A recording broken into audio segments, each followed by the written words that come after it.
1 টাকায় ভরপেট খাবার খান, এখনই যে 1 টাকায় ভরপেট খাউন দেখাই আহি।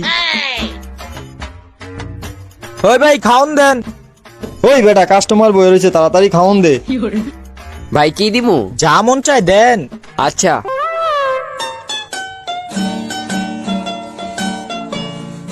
এলন ভাই।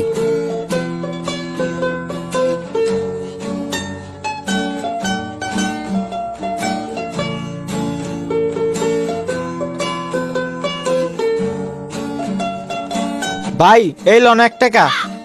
এ ভাই এদিকে আহেন, 500 টাকা দেন। কি কারণে 500 টাকা দিমু? পানি কয় গ্লাস খাইছেন? 1 গ্লাস। তাহলে আহেন এদিকে দাঁড়ান, আপনি পানি খাইছেন কয় গ্লাস? 1 গ্লাস। তাহলে এটা পড়েন। 1 গ্লাস পানির দাম 500 টাকা। দেন 500 টাকা দেন। ওস্তাদ দিস ইজ বিজনেস।